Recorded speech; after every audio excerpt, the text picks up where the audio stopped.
Guys, pernah nggak sih kalian tiba-tiba ngerasa, kok kayaknya aku nggak pantas deh ada di sini. Kayaknya aku cuma hoki. Nanti ketahuan nih kalau aku sebenarnya nggak sehebat itu. Yes, welcome to the club. Hari ini kita akan bahas tentang impostor syndrome.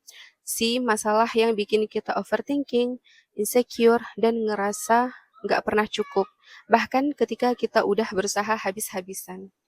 Impostor syndrome ini sering banget muncul di generasi kita, Gen Z, yang hidup di era sosial media, era di mana semua orang kelihatan berhasil, produktif, glowing mentally dan financially, at least di Instagram.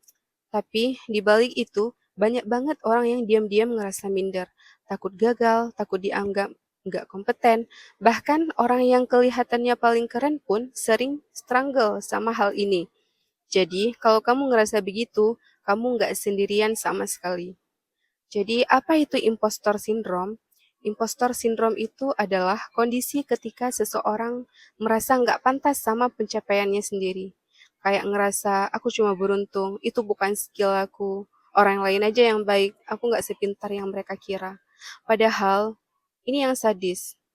Nilai bagus, kerjaan selesai, orang percaya sama kamu. Tapi otak kamu bilang, enggak, itu cuma kebetulan kok.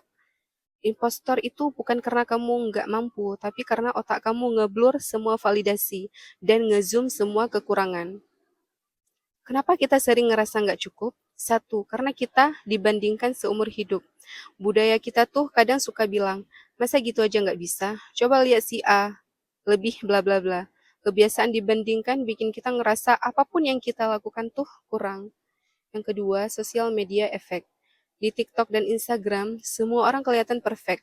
Badan ideal, kerjaan keren, hidupnya estetik. Padahal itu cuma 5 detik dari kehidupan mereka. Akibatnya, kita ngerasa hidup kita paling lambat, paling kurang, paling nothing, paling nggak ada apa-apanya.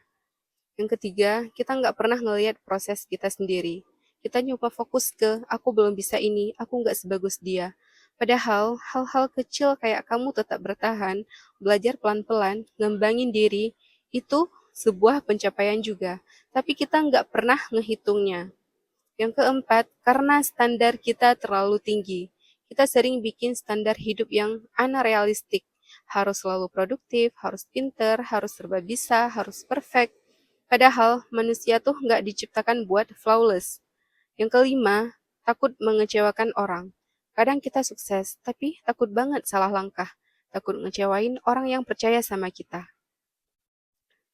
Apa sih tipe-tipe impostor syndrome itu? Satu, the perfectionist. Kalau nggak sempurna, berarti aku gagal. Padahal hidup nggak ada checklistnya. Yang kedua, the expert. Merasa kurang terus walaupun sudah punya banyak skill. Suka mikir aku harus belajar lebih banyak dulu, lalu baru boleh maju. Yang ketiga, ngerasa harus bisa semuanya sendiri. Kalau minta bantuan sama dengan lemah. Yang keempat, the natural genius. Kalau nggak langsung bisa, berarti aku nggak berbakat. Nomor 5, the superhuman. Ngerasa harus selalu strong, produktif, nggak boleh capek. Capek dikit langsung ngerasa gagal. Apa sih tanda-tanda kamu lagi kena impostor?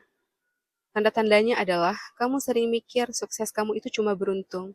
Kamu takut banget gagal, kamu menolak pujian, kamu overwork biar dianggap kompeten, kamu terus ngebandingin diri sama orang lain, kamu mikir semua orang lebih hebat dari kamu.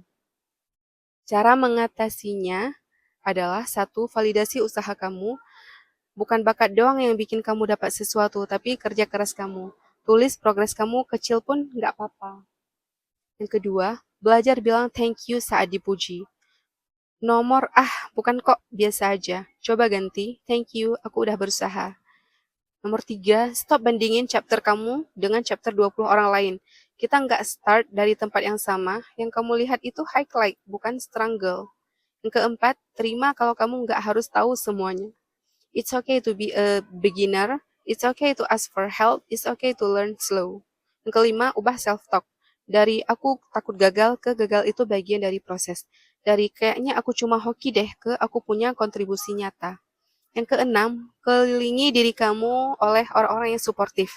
Lingkungan yang sehat itu ngebantu kamu lihat diri kamu lebih jernih. Yang ketujuh, celebrate small wins. Rayakan setiap pencapaian kecil. Setiap progres yang kamu buat itu valid, sekecil apapun. Impostor syndrome itu bukan berarti kamu nggak mampu. Justru, biasanya ini dialami orang-orang yang sebenarnya kompeten, bekerja keras, dan punya quality yang bagus. Cuma otak mereka yang terlalu keras sama diri sendiri. Kamu cukup, kamu berharga, kamu layak ada di tempatmu sekarang. So, kalau kamu merasa video ini relate, jangan lupa like, comment, dan share ke teman kamu yang lagi insecure sama kemampuannya. Dan tell me di komentar tipe impostor syndrome yang paling aku banget adalah apa. So, thank you for watching guys. See you on the next video.